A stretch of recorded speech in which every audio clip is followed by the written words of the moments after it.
जी को कहा कि भाई कर्म धर्म तो है, कर्म भी होना चाहिए, है कि नहीं। तो पंडित जी का मेरे साथ थोड़ा समय प्रबंधन गड़बड़ा गया, ये तो आपकी टेस्ट की जगह मेरी ही क्लास पहले आरंभ हो।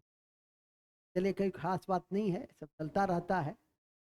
कर्म के साथ साथ धर्म के साथ साथ कर्म भी करनी चाहिए। शुरुआत करते हैं, आरंभ करते हैं। जैसा कि मैंने अभी आपको बताया कि करेंट अफेयर कई भागों में बटे हुए हैं,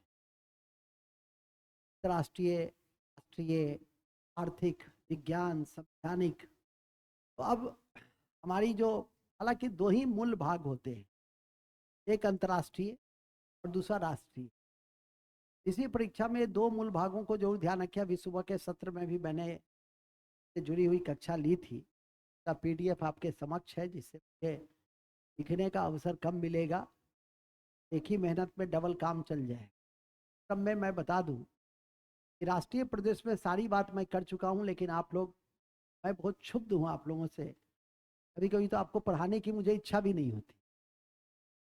अब मैं कहीं भी रहता हूं, फिर भी आप तक वीडियो पहुंच जाती। आप लोग कितने निकृष्ट हैं कि उस 20 फैक्ट को भी एक्युमुलेट नहीं कर पाते हैं, उसको याद नहीं रख पाते, लेकिन नहीं, मतलब अपने कोई चिंता ही नहीं है।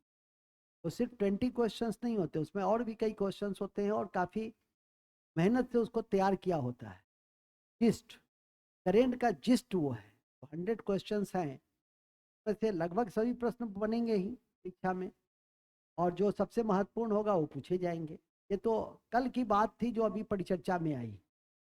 फर्स्ट एआई टीचर, केरल के तिरुवनंतपुरम में WTO की कॉन्फ्रेंस का भी 5वां दिन, और WTO की कॉन्फ्रेंस कहाँ हुई, किस मुद्दे पे हुई, कितने देश नए जुड़े।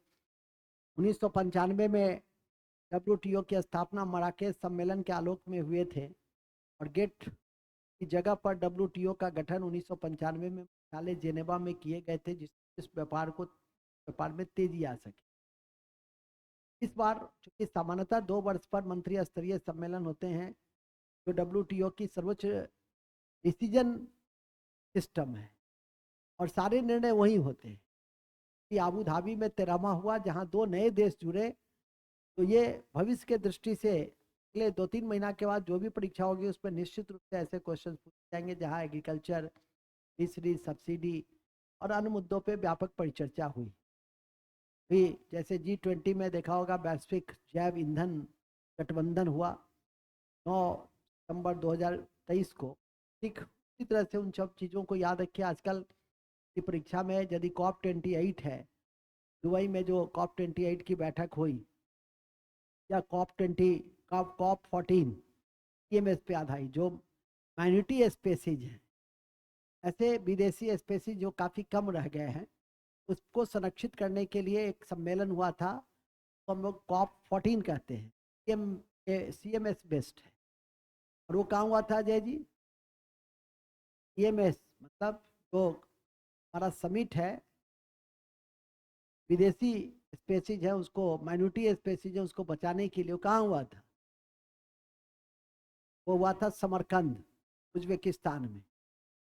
तो वो तो आप समरकंद, उज्बेकिस्तान यदि जानते हैं तो दैट्स एनफ, लेकिन COP28 के विषय में हर अवधारणा को आपको याद करके रखना है, चाहे वो डैमेज लॉस थ्योरी का अवधारणा हो, या दुबई का कॉन्फ्रेंस हुआ, जिस मुद्दे पर कोई निष्कर्ष निकाला गया, विशेषकर फॉसिल फ्यूल के ऊपर जो निष्कर्ष निकाला गया, जीरो कार्बन के ऊपर जो फोकस की गई, तो इस तरह के प्रश्न को तथ्यों के आधार पर पूछ सकता है। असत्य पर विचार करे, सत्य पर।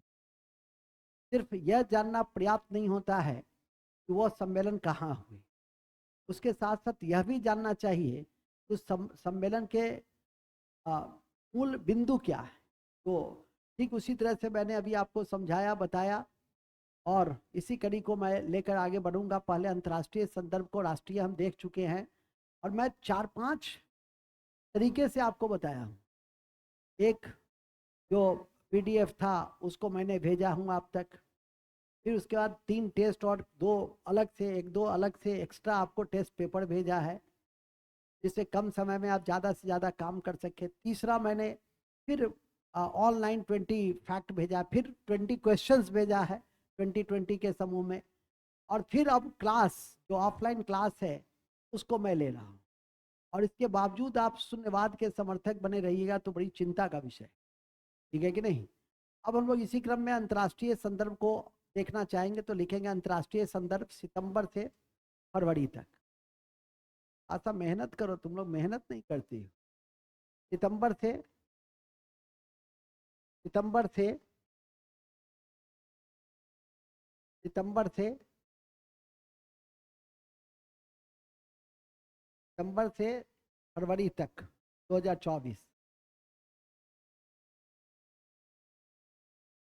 उसमें सबसे पहला तो जो मैं आपको दिखाना चाहूँगा, सफीना हुसैन जो परीक्षा के लिए, बीपीएससी जैसी परीक्षा के लिए सफीना हुसैन कहीं ज़्यादा महत्वपूर्ण है।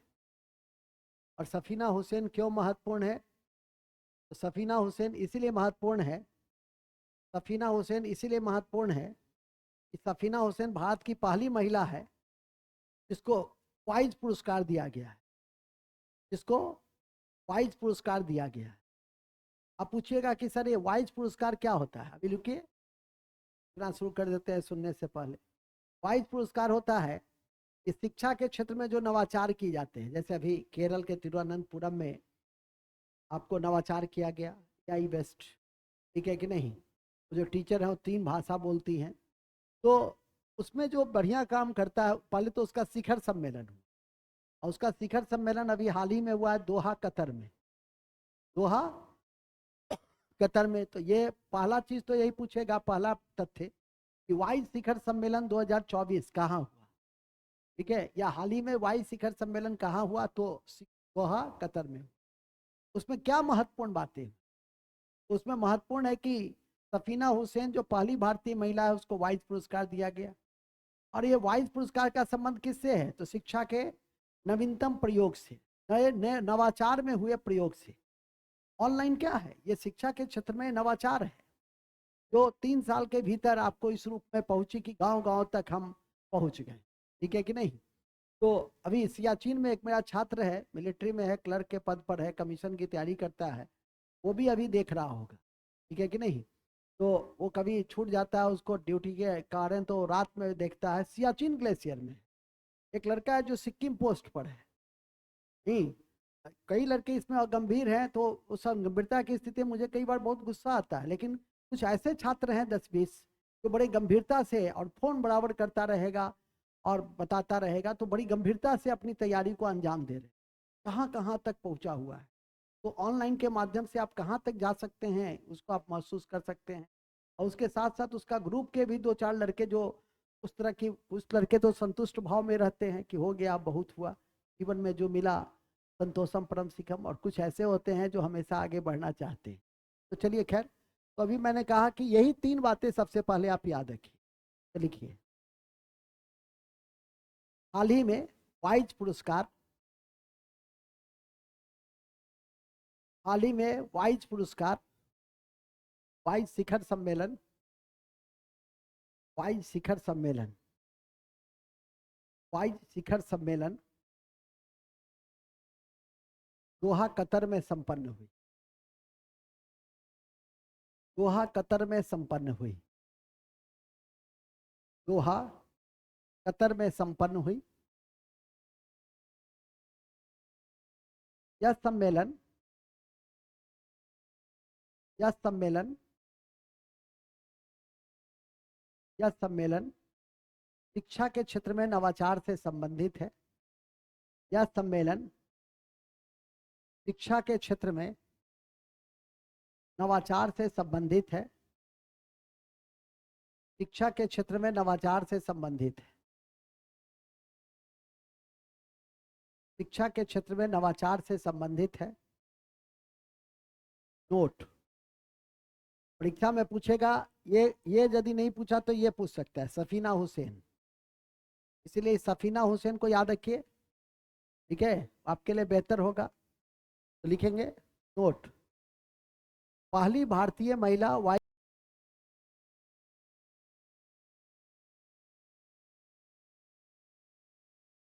ठीक है। हाँ, तो पहला वाइस शिखर सम्मेलन आप लोगों ने देखा।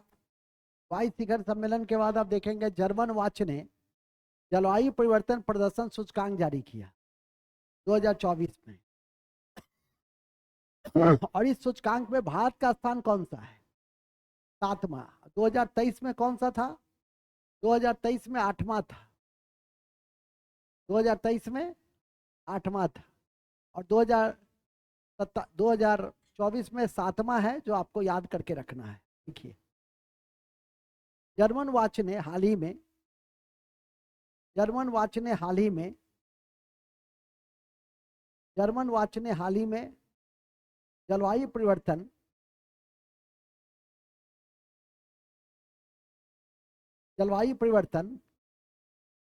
प्रदर्शन सूचकांक जारी किया।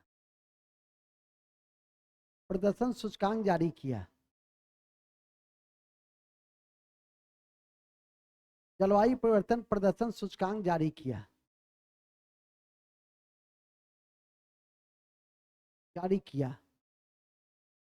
ठीक है, जारी किया, जिसमें भारत का स्थान 7वां है। जिसमें भारत का स्थान 7वां है।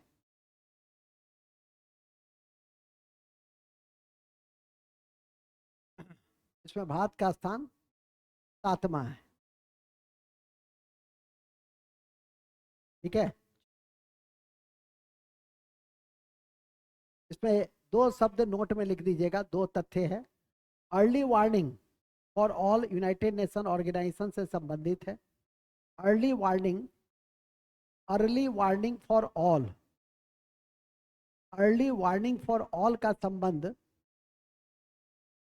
संयुक्त राष्ट्र संघ से है। अर्ली वार्निंग फॉर ऑल का संबंध संयुक्त राष्ट्र संघ से।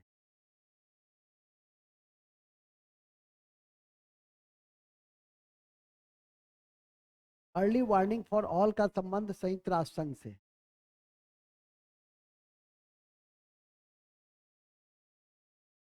संयुक्त राष्ट्र संघ से। और दूसरा, ग्रीन राइजिंग पहल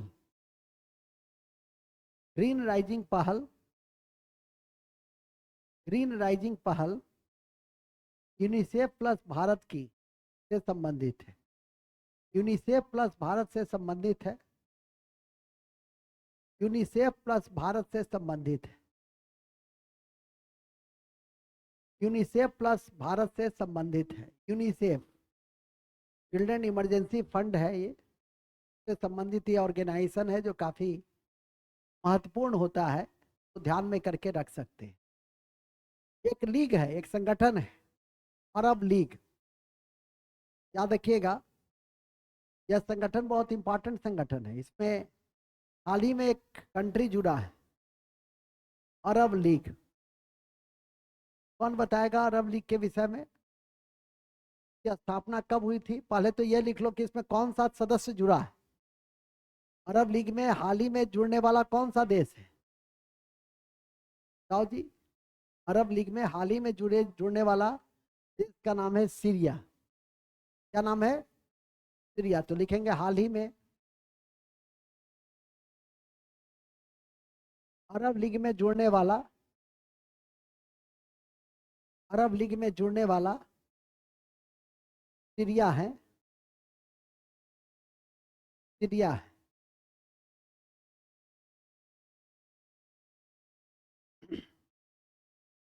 नोट, अरब लीग की स्थापना 1945 में हुई थी। अरब लीग की स्थापना 1945 में हुई थी। अरब लीग की स्थापना 1945 में हुई थी। और इसमें कुल 22 देश है। इसमें कुल 22 देश है, 22 कंट्री। इसमें कुल 22 देश है,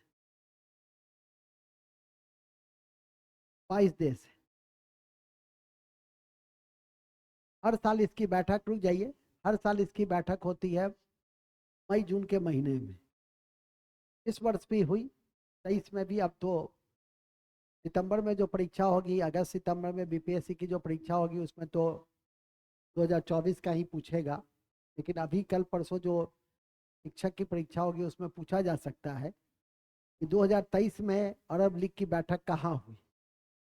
2023 में अरब लीग की बैठक जिद्दा, सऊदी अरब में हुई है। कहाँ हुई है? जिद्दा, जिद्दा सऊदी अरब में हुई। तो 2000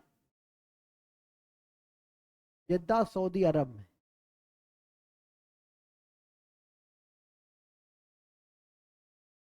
नोट में लिख देंगे 2023 में, मई 2023 में, मई 2023 में, मई 2023 में, 23 में अरब लीग की बैठक, अरब लीग की बैठक, अरब लीग का बैठक, अरब लीग की बैठक जिद्दा सऊदी अरब में संपन्न हुई। जिद्दा सऊदी अरब में संपन्न हुई।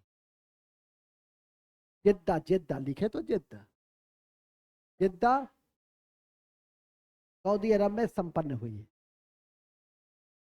जिद्दा सऊदी अरब में संपन्न हुई। तो करेंट भी जान लिए और साथ में जो मिसलेनियस फैक्ट है उसको भी आप लोगों ने जाना। इसी क्रम में ऑपरेशन करुणा को भी याद रखिए। ऑपरेशन करुणा जब म्यांमार में, म्यांमार से संबंधित है, जब वहाँ कोई चक्रवात पे गिराया था, आपात स्थिति हुई थी, तो भारत सरकार ने ऑपरेशन करुणा चलाया था पिछले। और हमारे चलाए जाने का पीछे ऑपरेशन का कारण भी यही था कि एक तो हमारा नाइबर फर्स्ट पॉलिसी के तहत एक्ट ईस्ट पॉलिसी में भी म्यांमार आता है, और दूसरा यह एकमात्र ऐसा देश है दक्षिण पूर्व एशिया का जिसकी सीमा पूर्वोत्तर राज्यों से लगती, और स्ट्रेटजिकल पॉइंट ऑफ व्यू से म्यांमार बहुत सेंसिटिव है और हमसे क्लोजली अटैच भी। अभी मणिपुर में भी देखा होगा। तो कहने का मतलब साफ है कि यह म्यांमार में हम लोगों ने और ऑपरेशन करुणा चलाया। ज्ञान के लिए बहुत सारी बातें हैं जिससे आपको कोई लेना देना नहीं है, क्योंकि पहले तो जो मूल चीज है वही आप नहीं तैयार रख पाते हैं, तो ज्ञान का क्या औचित्य। पहले तो रेलिवेंट फैक्ट को याद रखिए कि ऑपरेशन करुणा का संबंध किससे है। ऑपरेशन करुणा का संबंध, ऑपरेशन करुणा का संबंध है जो मैंने अभी आपसे कहा कि इसका संबंध म्यांमार में आपातकालीन स्थिति के निराकरण से। तो लिखिए ऑपरेशन करुणा का संबंध म्यांमार में आपात सहायता से, आपात सहायता से है जो जो मोचा, मोचा चक्रवात के बाद उत्पन्न हुई थी। जो मोचा चक्रवात के बाद उत्पन्न हुई थी। मोचा चक्रवात के बाद उत्पन्न हुई थी। जो मोचा चक्रवात के बाद उत्पन्न हुई थी। ठीक है। और हमने आईएनएस, अब नहीं लिखना, आप सुनना है कि आईएनएस घड़ियाल और आईएनएस शिवालिक, आईएनएस सावित्री इत्यादि के माध्यम से हमने विभिन्न तरह का जो आपातकालीन सुविधाएं होती हैं, चिकित्सा से लेकर फूड से लेकर वस्त्र तक, जब किसी देश में आपदा आती है तो क्या क्या मदद की जरूरत होती है वो आप समझते हैं। आपके यहाँ भी जब बाढ़ आती है पहली आवश्यकता क्या होती है? फूड, मेडिसिन, क्लॉथ, शुद्ध पीने का पानी, यही सब ना जो बेसिक एमिनिटीज है।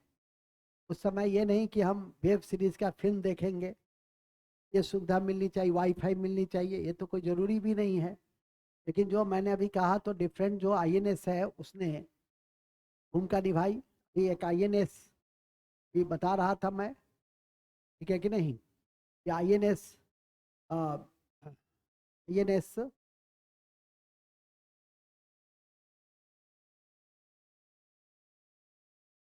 इम्फाल, वो अभी दिसंबर 2023 में सम्मिलित किया गया। वो भी आपसे परीक्षा में पूछा गया हुआ है, प्रश्न कमीशन में, इसी पीसीएस में, और वो भी आपके टॉप 20 फैक्ट में गया हुआ है।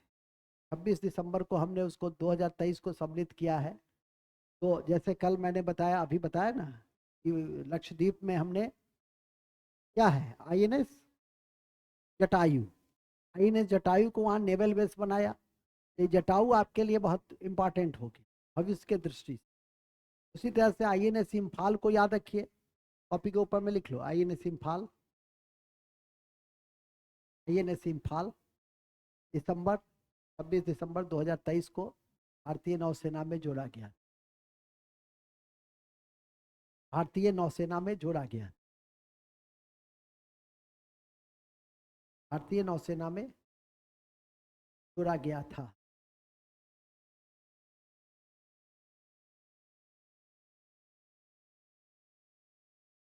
भारतीय नौसेना में जोड़ा गया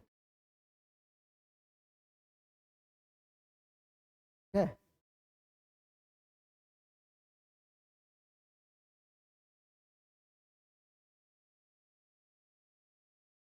ओके, नेक्स्ट के बाद है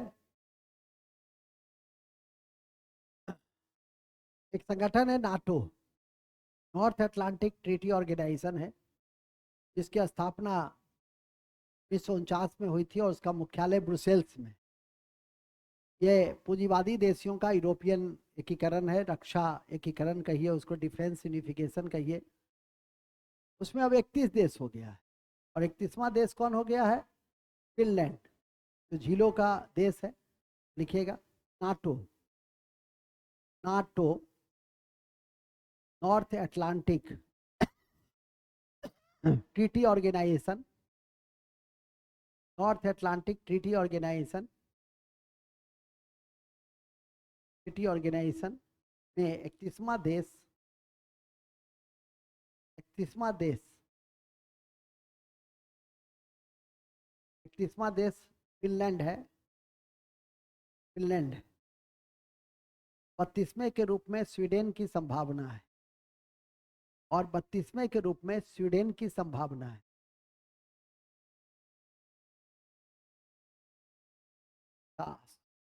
अच्छा लिखती हो कॉपी पर, अच्छा दिमाग में भी सजा होता तो आज कहाँ से कहाँ। दिमाग में तो भूसा भर के आती हो। ठीक है, रोज कहते हैं रिवीजन रिवीजन, पेपर, न्यूज, मोर अटेंटिव। जितना आप करेंट में अटेंटिव रहिएगा उतना आपको सीखने का अवसर मिलेगा। ठीक है, अब आंसू उसूँ नहीं बहा देना, ये तो फिर मेरा मन दुखी हो जाएगा, खट्टा। जब लैक्टिक एसिड का निर्माण हो जाएगा, ठीक है, जब हम कहें डांटे तो मुस्कुराओ, ऐसा भी नहीं कि है लगेगा कि हमारा मजाक उड़ा रहे हैं।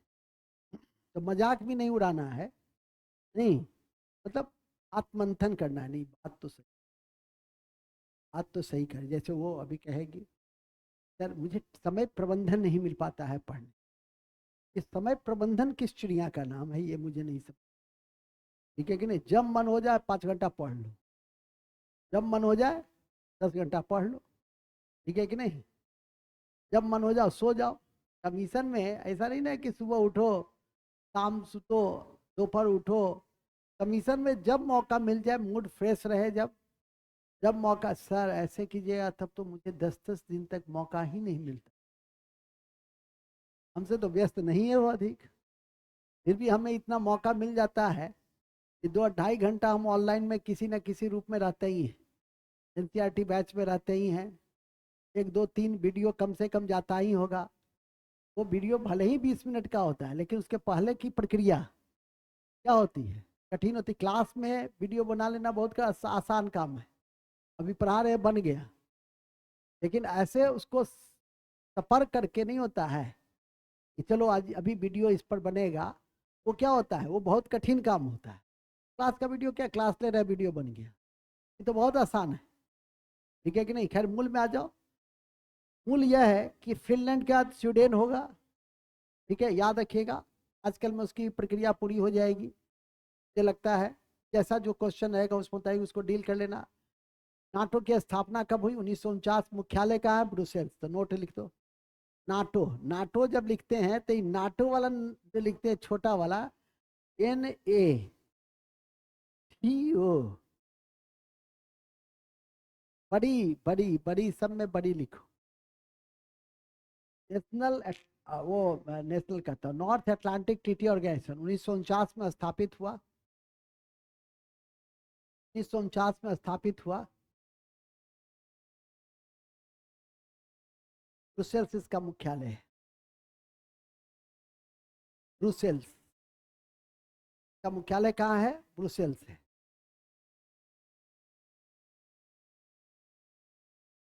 का मुख्यालय कहाँ है? ब्रुसेल्स। ठीक है। इसके अलावा आपको और क्या देखना है? इसके अलावा आपको देखना है नाटो कंप्लीट। नाटो की एक आर्टिकल बड़ी इंपॉर्टेंट है, आर्टिकल 10। लिखना नहीं है, यूपीएससी के लिए हो सब। आर्टिकल 10 में नए सदस्यों के जुड़ने का प्रावधान निहित है। आपके लिए छोटे परीक्षा के लिए नाटो में एक ही लाइन काफी है कि 31वां फिनलैंड, 32वां स्वीडन होगा। कोई अपने आप में पर्याप्त है। लेकिन आपके लिए नाटो के विषय में मिसलेनियस भी जानना है। नाटो के विषय में कौन सदस्य जुड़ा है, कौन सदस्य जुड़ सकता है, वो सभी बिंदुओं पे नजर रखनी है। नाटो का पूरा फॉर्म भी इंपॉर्टेंट है, North Atlantic Treaty Organisation. North Atlantic Treaty Organisation, उस पर टिक लगा लीजिए, आगे बढ़िए। चलिए, इसी कड़ी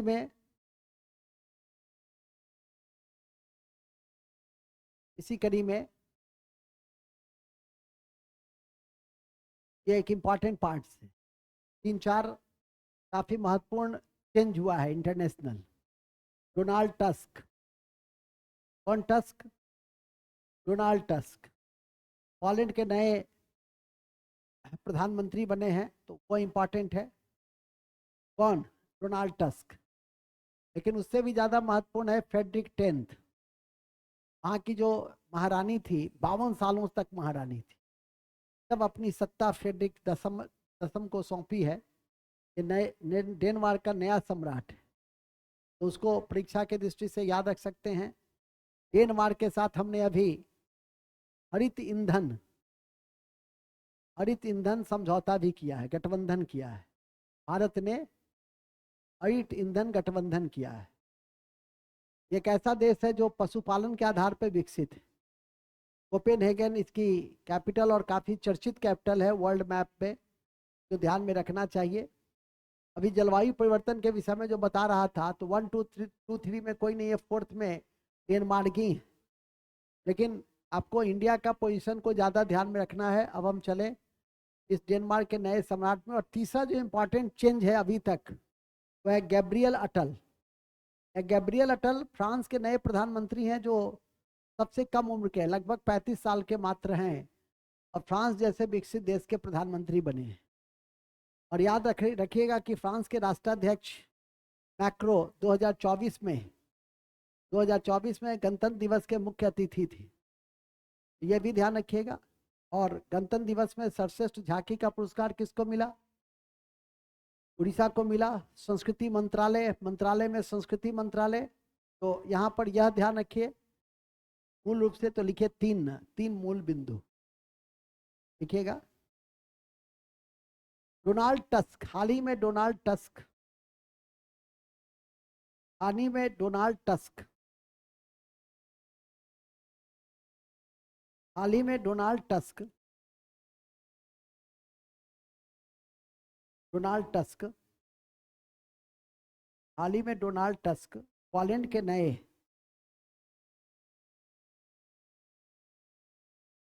नए राष्ट्राध्यक्ष बने हैं। पोलैंड के नए राष्ट्राध्यक्ष बने हैं। पोलैंड के नए राष्ट्राध्यक्ष बने हैं। कौन? कौन? दूसरा लिख देंगे। Frederick 10th। फ्रेडरिक लिखो ना, फ्रेडरिक 10th डेनमार्क के नए सम्राट।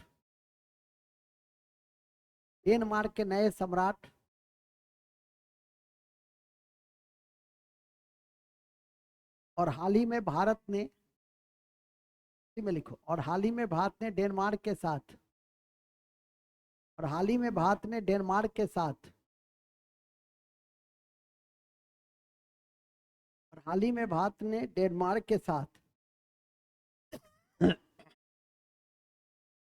डेनमार्क के साथ डेनमार्क के साथ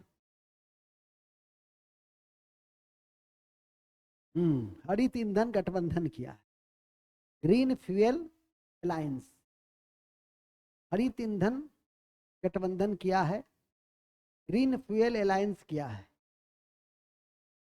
ग्रीन फ्यूएल अलायंस किया है, ग्रीन फ्यूएल अलायंस किया है।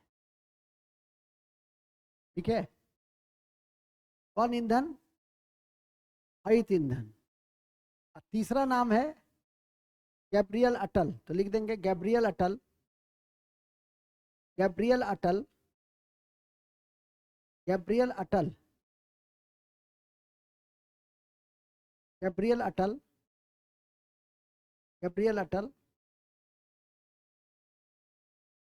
फ्रांस के सबसे कम उम्र के प्रधानमंत्री बनाए गए, बनाए गए, सबसे कम उम्र के प्रधानमंत्री बनाए गए हैं, बनाए गए हैं। ठीक है, कौन कौन? नेक्स्ट, अति महत्वपूर्ण है कि अति महत्वपूर्ण है कि फ्रांस के राष्ट्राध्यक्ष मैक्रो, फ्रांस के राष्ट्राध्यक्ष मैक्रो, फ्रांस के राष्ट्राध्यक्ष मैक्रो 2024 गणतंत्र दिवस के मुख्य अतिथि बनाए गए। 2024 गणतंत्र दिवस के मुख्य अतिथि बनाए गए, गणतंत्र दिवस के मुख्य अतिथि बनाए गए थे। क्या याद रखिएगा।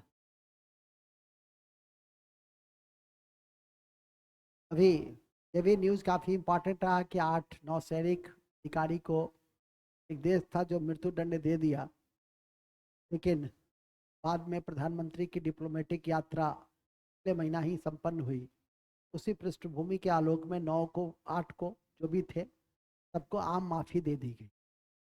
ये एक बहुत महत्वपूर्ण चेंज है। अभी यूएई के साथ हमारे संबंध बहुत बेहतर हुए हैं और यूएई में भी वाइब्रेंट गुजरात समिट हुआ था गांधीनगर में, उसमें भी चीफ गेस्ट के रूप में यूएई के ही राष्ट्राध्यक्ष को बुलाया गया था। भी यह भी ध्यान रखेंगे कि कई तरह के निवेश संधि भी हुए हैं। यूएई के साथ एक राष्ट्रीय समुद्री विरासत परिसर का स्थापना किया गया है लोथल में भी उनकी भागीदारी है। इन सब कारणों से हम उन्हें याद रखते हैं। और एक यूएई में जायद स्पोर्ट्स कॉम्प्लेक्स भी बन रहा है, में भी भागीदारी सुनिश्चित की गई है, क्योंकि आपकी जानकारी में होनी चाहिए यूएई एक ऐसा देश है जहां आधा करोड़ के आसपास, ठीक है, 40 लाख के 35 से 40 लाख लोग वहाँ निवास स्थल है। निवास स्थल का मतलब है कि रोजगार के लिए गए हुए हैं। एक छोटे से देश में, ठीक है, भारत इतना बड़ा देश है, एक छोटे से देश में 35 से 40 लाख लोग, और वो उसमें से 90% लगभग बिना परिवार के। जो टॉप लेवल पे हैं वो तो ठीक है, जो लेबर क्लास में है, नॉन स्किल्ड में है, तो वो वहाँ पर परिवार यहाँ और वो वहाँ, और वहाँ से वो विदेशी मुद्रा अर्जित करके भारत ला रहे हैं और भारत की इकोनॉमी को भी मजबूत करने में उनकी बड़ी महत्वपूर्ण भूमिका है। अभी यूएई में भारत पर्व भी मनाया गया है, तो ये इन सब दृष्टि से भी यूएई को याद रखेंगे। अभी यूएई इस कारण से भी चर्चा में रहा कि दुबई में वर्ल्ड गवर्नमेंट समिट भी हुआ और COP28 की बैठक भी हुई। तो दुबई कितना बर्निंग कंट्री है, तो आप इस तरह से देख सकते हैं और समझ सकते हैं, ठीक है कि नहीं, कि धर्म की कट्टरता को छोड़कर तकनीक और पूंजी के बल पर, उसके पास तो बालू और तेल के अलावा तो कुछ भी नहीं था, लेकिन बेटर गवर्नेंस, रिलीजियस पॉलिसी में अपने डायमेंशन को चेंज किया और वर्ल्ड के साथ आगे बढ़ा। ये नहीं कि धर्म को लेकर आगे बढ़ रहे हैं, धर्म की कट्टरता को रखे हुए हैं, ठीक है कि नहीं। विकास, अरे कोई भी धर्म भी तो यही चाहता है कि मानव का संतुलित विकास हो, ठीक है कि नहीं। और मानव कोई भी धर्म ये थोड़ी बताता है कि किसी सामने वाले धर्म से जाकर टकरा जाओ, संघर्ष कर लो, ऐसा तो कोई भी धर्म नहीं सिखाता है। और सभी धर्मों में सहिष्णुता के तत्व विद्यमान हैं। मूल बिंदु पे आ जाइए, सब एक दूसरे को स्पेस दो। स्पेस जब देने की आदत होगी ना तो फिर दिक्कत नहीं होगी। स्पेस तो जब तुम शादी करोगे, अब पत्नी को स्पेस नहीं दोगे, उसके हर हाथों नहीं बजरंगी, तलाक तय है। ये जो कहो तुम कहाँ गई थी, 10 मिनट कहाँ थी, वहां से तुम 5:30 पे चली, यहाँ तुम 5:50 पे पहुंची, रास्ता 7 ही मिनट का है, 13 मिनट कहाँ गई, तो क्या हुआ, स्पेस खत्म, तलाक निश्चित 100%। तो जब इतने नजदीकी रिश्ते में स्पेस की डिमांड होती है तब तो और सब रिश्ते क्या हैं, काफी दूर खड़ा है। ये आशा करता हूं कि इन बिंदुओं को समझोगे। ये स्पेस, सभी धर्मों को स्पेस मिलनी चाहिए, ठीक है। अल्पसंख्यक भी समझे कि बहुसंख्यक को स्पेस देना है, बहुसंख्यक भी समझे कि अल्पसंख्यक को स्पेस देना, न कि संघर्ष और टकराव करना है, क्योंकि समन्वय और सहयोग से ही आपको आगे बढ़ना है। कितना भी आप संघर्ष और टकराव करते हैं, रहते तो फिर 10 दिन के बाद क्या है, फिर तो उसी मोहल्ला में रहते हैं, उसी के साथ रहते हैं, लेकिन तब तक अपनी जान माल की पूरी हानि और उसके लिए कोई भरपाई भी नहीं कर सकता है। कोई करने आता है, कोई गवर्नमेंट कहता है कि आपकी दंगे में यदि हताहत हुई है, बाढ़ राहत का पैसा मिल लेता है, दंगा राहत का पैसा मिलता है नहीं, आपदा राहत का पैसा मिलता है नहीं। कुंटल बाबा थे नीतीश बाबा, 9 बार मुख्यमंत्री बने, एक पहले वाले में वो क्विंटल, 1 क्विंटल अनाज देते थे बाढ़ के समय में, उसके कारण वो चर्चित हो गए थे। अब तो प्रधानमंत्री गरीब कल्याण योजना के माध्यम से लोगों तक खाद्य पहुंच रहा है। 2013 के बाद एक बहुत बड़ा परिवर्तन आया, राष्ट्रीय खाद्य सुरक्षा विधेयक के द्वारा अनाज मुफ्त में मिलने लगा। पहले तो थोड़ा पैसा भी लगता था, 2 रुपया 1 रुपया, अब तो वो भी क्या हो गया, वो भी फ्री हो गया। खैर मूल में आ जाइए, हम लोग अपने विषय पे रहे, लेकिन विषय के साथ साथ उन बिंदुओं पे भी नजर रखनी है। तो अभी मैंने कहा कि वर्ल्ड गवर्नमेंट समिट कहाँ हुआ, तो दुबई में हुआ, ठीक है। तो लिखिए, पहले ये लिखिए, हाल ही में वर्ल्ड गवर्नमेंट समिट 2024 में 2024 में 2024 में दुबई यूएई में हुआ। दुबई यूएई में हुआ। भारत के प्रधानमंत्री मुख्य अतिथि थे। भारत के प्रधानमंत्री मुख्य अतिथि थे। के साथ तुर्की और कतर भी मुख्य अतिथि के रूप में थे। अतिरिक्त तुर्की और कतर भी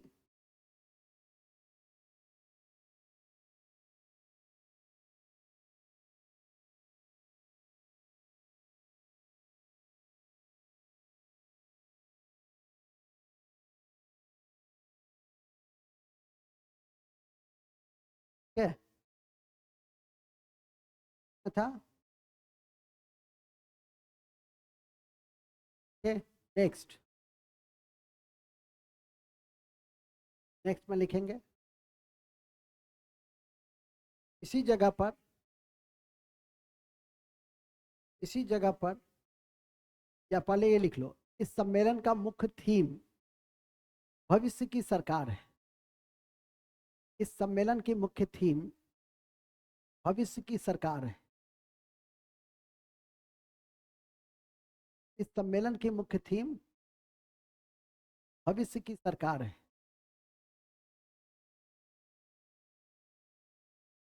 भविष्य की सरकार है। एक और लिखना, भूलेंगे नहीं कि अबू धाबी में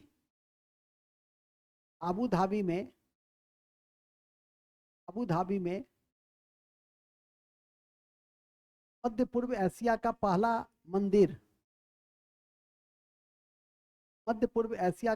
मंदिर, पाप्स के द्वारा बनाया गया। BAPS, पाप्स के द्वारा बनाया गया। पाप्स के द्वारा, पाप के द्वारा नहीं, पाप्स उस ऑर्गेनाइजेशन का नाम है। बोचासनवासी अक्षर पुरुषोत्तम स्वामीनारायण मंदिर, स्वामीनारायण ट्रस्ट के द्वारा, संस्था के द्वारा इसका निर्माण किया जाता है। तो आप सीधे लिखिए ना, बाप्स के द्वारा इसका निर्माण किया गया। किसका किसका तो ध्यान रखिएगा, फिर लिख देंगे। यह भी ध्यान रखें, यह भी ध्यान रखें कि 2023 में 2023 में COP28 की बैठक, COP28 की बैठक, COP28 की बैठक संपन्न हुई। कहाँ? दुबई में। COP28 की बैठक दुबई में संपन्न हुई। COP28 की बैठक दुबई में संपन्न हुई। इसका उद्देश्य, इसका उद्देश्य जीरो कार्बन को बढ़ावा देना, जीरो कार्बन को बढ़ावा देना एवं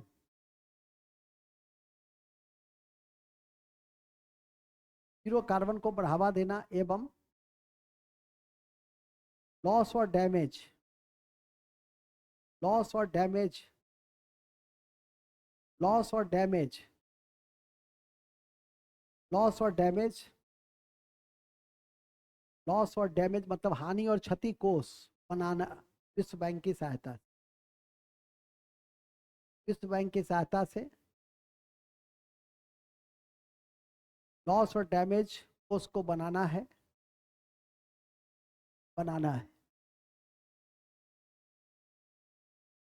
परमाणु ऊर्जा की क्षमता को तिगुना करना है। परमाणु ऊर्जा सब पढ़ाई में है। परमाणु ऊर्जा की क्षमता को तिगुना करना है।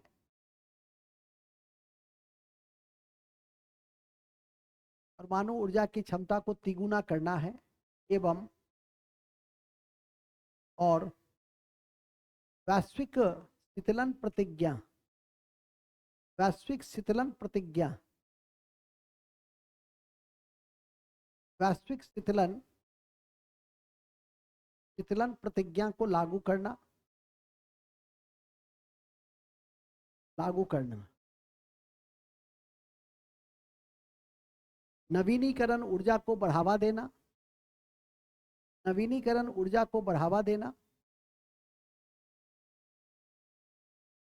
नवीनीकरण ऊर्जा को बढ़ावा देना, बढ़ावा देना और ग्लोबल स्टेक टेक पर सहमति को बनाना। Global stake tag, global stake tag tech पर सहमति बनाना का मतलब समझते हैं? ग्लोबल स्टेक टैग का मतलब ग्लोबल वार्मिंग के जो गैस हैं उसको कैसे मिनिमाइज करें, इससे संबंधित है ग्लोबल स्टेक टेक। ये पूछिए, ये कमीशन का स्तर है, ठीक है। और ये तीसरी बार, मैं 2 बार लिखा चुका हूँ, 2 बार ऑनलाइन में भेज चुका हूँ, एक स्पेशल कक्षा भी मैं ले चुका हूँ COP28 से संबंधित। और ये सारी बातें पूर्व में भी हो चुकी है कि वैश्विक लेवल पे नवीनीकरण ऊर्जा को 11,000 गीगावाट का लक्ष्य निर्धारित किया गया है। परमाणु ऊर्जा को तिगुना करना है 2050 तक। और क्षति एवं जो हानि कोष है विश्व बैंक के पहल पे स्थापित किए जाएंगे। और भारत सरकार ने एक और एफर्ट्स लिया है, ग्लोबल रिवर सिटीज अलायंस। ये भारत सरकार की ही पहल है, लिख देंगे।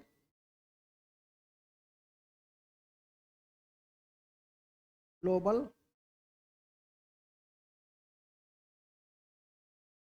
रिवर सिटीज अलायंस, एक मिनट।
थे हम लोग बड़े अच्छे जगह पे थे,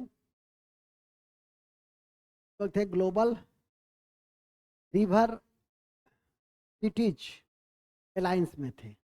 तो ये भारत की पहल पे लॉन्च किए गए, लिखेंगे यह भारत के पहल पर लॉन्च किया गया है, ये भारत की पहल पर लॉन्च किए गए हैं, ये भारत के पहल पर लॉन्च किए गए हैं। ठीक है, याद रखिएगा, बहुत ही इसमें इंपॉर्टेंट चीज है कि ये जो ग्लोबल रिवर सिटीज अलायंस है, मतलब क्या है? 11 देश में 275 नदी के किनारे की शहर है। उस शहर का प्रबंधन कैसे किया जाए, इस पर एक ग्लोबल सहमति बनी है।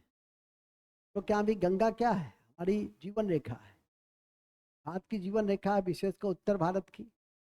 दक्षिण भारत में दक्षिण की गंगा गोदावरी है, सिर्फ 2 नदी को जोड़ लीजिए तो कई शहर आपकी, मतलब 60 से अधिक शहर इसके किनारे हैं। 13 शहर तो सिर्फ मेरे बिहार में, 12 शहर तो सिर्फ मेरे बिहार में। इसलिए गंगा के किनारे के शहर के शुद्धिकरण करने के लिए भारत सरकार और राज्य सरकार दोनों ने जैविक कॉरिडोर चलाई है। नमामि गंगे परियोजना चल रही है। नमामि गंगे परियोजना में परंपरागत कृषि विकास योजना चल रही है। तो इसका उद्देश्य है कि गंगा को हम कैसे शुद्ध करके रखें। नोट में लिख दीजिएगा, नोट में, विश्व का सबसे बड़ा एकल साइट और ऊर्जा का, विश्व का सबसे बड़ा एकल साइट, विश्व का सबसे बड़ा एकल साइट सौर ऊर्जा का, एकल साइट सौर ऊर्जा का संयुक्त अरब अमीरात में अल धबरा, संयुक्त अरब अमीरात अल धबरा में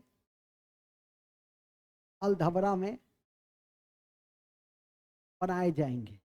अल धबरा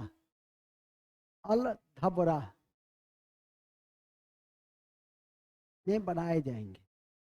तो टिक लगा लो। यदि तुम खुदा के लिए याद कर ली शिक्षा में हंसोगी, नहीं याद की सर सब कुछ करिए सर, धर्म से इस तथ्य को मत जोड़िए, कहीं गायब हो गया तो सर, ठीक है कि नहीं? अरे इसी बहाने तो याद रखोगी। ठीक है, कहाँ अल धबरा, कहाँ संयुक्त अरब अमीरात।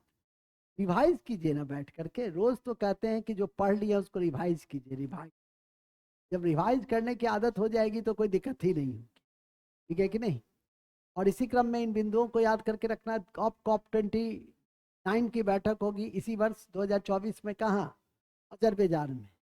और 2025 में मतलब कॉप 30 जो होगी वो ब्राजील में होगी। वो भी लिख दो नोट। कॉप 29 2024 में अजरबैजान में होगी, 2024 में। ये तो कॉप 28 था। कॉप 29 2024 में अजरबैजान में होगी, जबकि कॉप 20, जब कॉप 29 हो गया ना, 30, कॉप 30 की बैठक 2025 में, 2025 में कहाँ होगी? ब्राजील में होगी। ब्राजील में होगी। परीक्षा में रहेगा कॉप 29 या 28 के विषय में। जितना मैंने बताया है कि 28 के विषय में असत्य पर विचार करो तो उस पर विचार करना, असत्य पर विचार करना। ठीक है कि नहीं? तो यह इंपॉर्टेंट है। इसके अलावा अभी एक मिनी माता सम्मेलन इंपॉर्टेंट है। मिनी माता, अब सम्मेलन से ज्यादा अभी समय है। इसका संबंध किससे है? उसका संबंध पारा से है। और आप जानते हैं कि पारा की अधिकता से एक बीमारी होती है जिसका क्या नाम है? मिनी माता।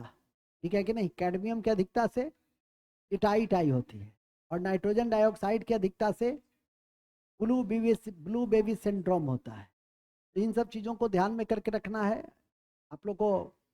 जो एनवायरनमेंट की बेसिक कक्षा है, वो बेसिक कक्षा लंबी लंबी 2-3 कक्षा दी गई है और उसमें ढेर सारी बातें बताई गई।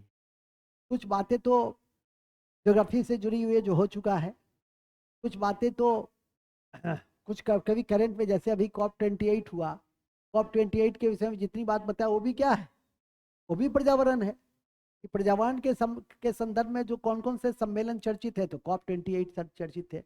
अभी मैं बता रहा हूँ मिनीमाता अभी समय, वो पर्यावरण से संबंधित है। तो पर्यावरण तो बहुत खुली हुई विषय है, बहुत सारे सब्जेक्ट से ये जुड़ा हुआ है।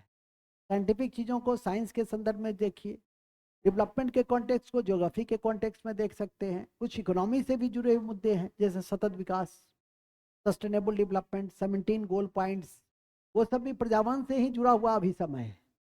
खैर चलिए आगे चलिए।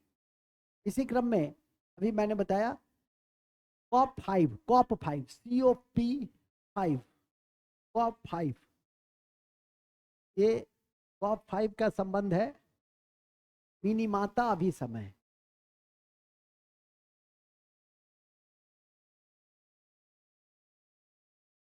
मिनीमाता अभी समय पारा से संबंधित है, और ये पारा जो है एकमात्र लिक्विड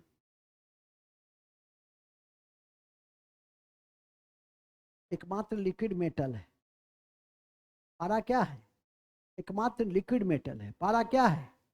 एकमात्र द्रव धातु है। ध्यान रखिए।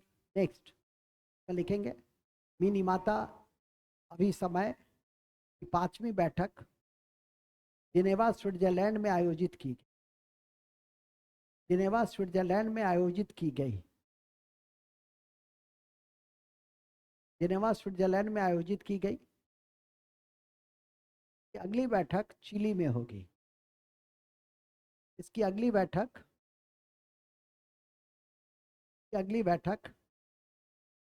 कहाँ होगी? चिली में होगी।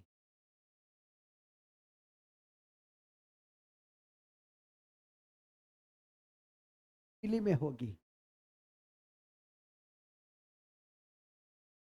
अब आ जाइए नाम। अब क्या ये नाम, ये नाम भी इंपॉर्टेंट है तो लिखिएगा नाम। कूट निरपेक्ष आंदोलन 19वां, या non alignment movement. Non alignment movement, non alignment movement, कूट निरपेक्ष आंदोलन 19वां शिखर बैठक। 19वां की शिखर बैठक कहाँ हुई है? युगांडा में हुई है। युगांडा में हुई। इसके राष्ट्रपति जो बेरी ने उद्घाटन किया, अध्यक्षता की। के राष्ट्रपति जो बेरी ने उद्घाटन किया और अध्यक्षता की। जो बेरी ने उद्घाटन किया और अध्यक्षता की। का केंद्रीय विषय क्या है? साझा वैश्विक समृद्धि। साझा वैश्विक समृद्धि का केंद्रीय विषय क्या है? का केंद्रीय विषय है साझा वैश्विक समृद्धि। साझा वैश्विक समृद्धि। साझा वैश्विक समृद्धि। साझा वैश्विक समृद्धि। ठीक है, साझा वैश्विक समृद्धि। इसका लिखेंगे भारत की तरफ से विदेश मंत्री शंकर ने हिस्सा। भारत की तरफ से शंकर ने हिस्सा लिया। शिव शंकर ने हिस्सा लिया, विदेश मंत्री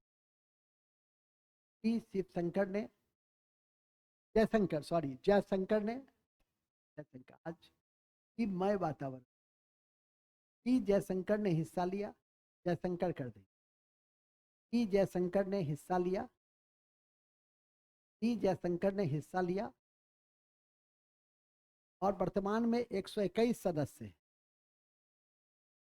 और वर्तमान में इस संगठन में 121 सदस्य, वर्तमान में 21 सदस्य हैं।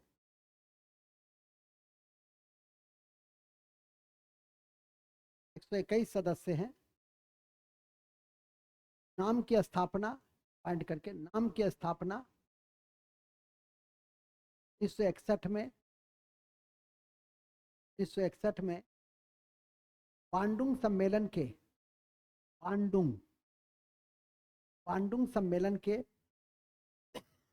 पांडुंग सम्मेलन के आलोक में हुई थी। पांडुंग सम्मेलन के आलोक में हुई थी।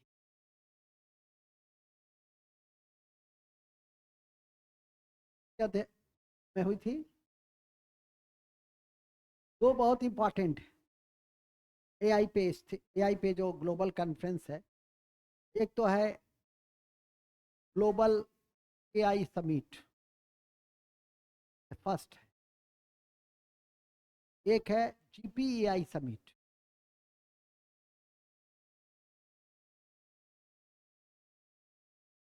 ये दोनों समिट नहीं भूलना। ग्लोबल एआई समिट जो फर्स्ट हुआ वो कहाँ हुआ? ब्रिटेन में हुआ। ले चले, ले चले घोषणा पत्र भी है। ले चले पार्क है बर्मिंघम में। ले चले घोषणा पत्र का संबंध एआई से है, कृत्रिम बुद्धि, आर्टिफिशियल इंटेलिजेंस से है एक। और ग्लोबल पार्टनरशिप एआई, ये जो समिट हुई है नई दिल्ली में हुई है, भारत मंडप में।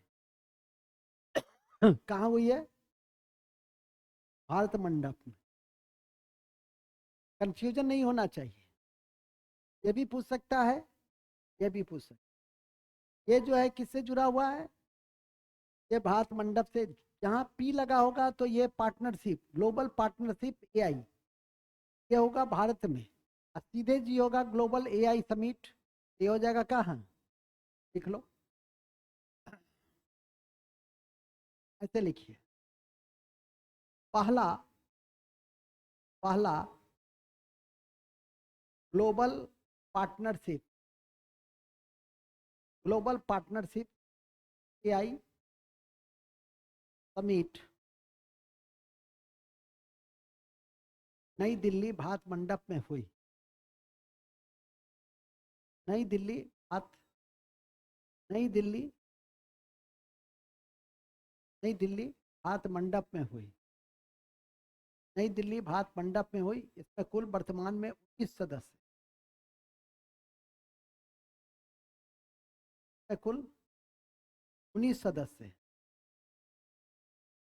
यह चौथा समिट था, यह चौथा समिट था, चौथा जीपीआई था, चौथा जीपीआई था। ठीक है, चौथा क्या था? अब लिखिए, इससे ज्यादा महत्वपूर्ण कौन है? ये, क्योंकि ये तो चौथा है, ध्यान रखना चाहिए। पहला ज्यादा इंपॉर्टेंट होता है। पहला जो जीपीआई हुआ था वो कनाडा में हुआ था, लेकिन अब इसका कोई औचित्य नहीं है और तथ्य के दृष्टि से कॉपी भरना भी नहीं है, लेकिन चर्चा में कर दिया कि पहला कनाडा में हुआ। अब हमें पीएआई, जो first global artificial intelligence summit है, उसको याद रखिए। तो पहला वैश्विक एआई रक्षा शिखर सम्मेलन, पहला वैश्विक एआई, एआई रक्षा शिखर सम्मेलन, रक्षा शिखर सम्मेलन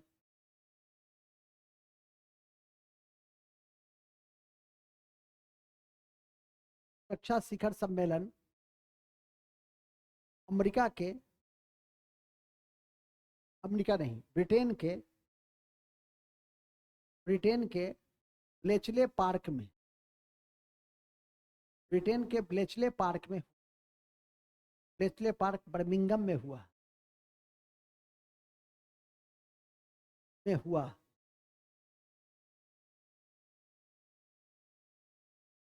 और इस कड़ी में, और इसी कड़ी में और इसी कड़ी में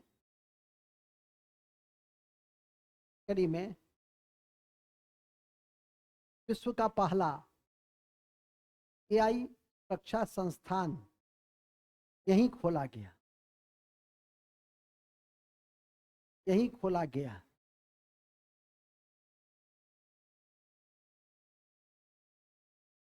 विश्व तब एआई सुरक्षा संस्थान, विश्व का पहला एआई सुरक्षा संस्थान कहाँ खोला गया?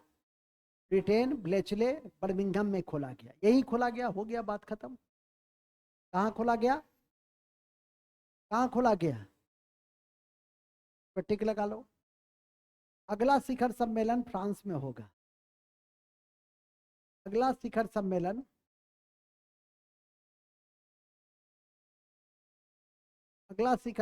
फ्रांस में होगा।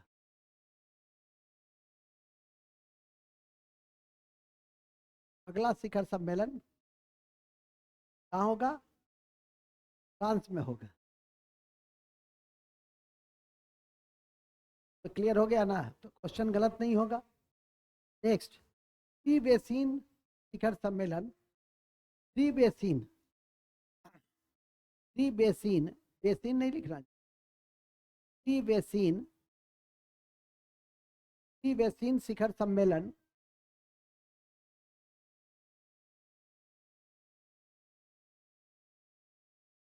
हेलो करने लगेगा तब हम अंत जब करने लगेगा तब बुला लीजिए। कितना देर लगेगा? हाँ, कितना देर में मैं आ जाऊँ? ठीक ठीक है, ठीक है, आ रहे हैं। कहाँ थे हम लोग? थ्री बेसिन समिट, यह विविधता से संबंधित है और यह कांगो में हुआ, वनों के देश कांगो में हुआ। यह वनों का देश कांगो में हुआ। का मतलब समझें, ये थ्री बेसिन में क्या आता है? अमेजन बेसिन, कांगो बेसिन और बोर्नियो बेसिन। ये तीन बेसिन में 80% जैव विविधता है इस तीन बेसिन में। और इस तीन बेसिन की बैठक कहाँ हुई है? तो वनों के देश कांगो में हुई। ठीक है कि नहीं? तो किस लिए प्रसिद्ध है? जैव विविधता के। 5 मिनट का मैं ब्रेक देता हूँ, किसी को जाने की इजाजत नहीं है। मैं यूं गया और यूं आया, ध्यान रखिएगा। नोट में लिख दीजिए, एक लाइन लिख दीजिए। अमेजन बेसिन विश्व का सबसे बड़ा उष्णकटिबंधीय वन क्षेत्र। अमेजन बेसिन विश्व का सबसे बड़ा उष्णकटिबंधीय वन क्षेत्र है।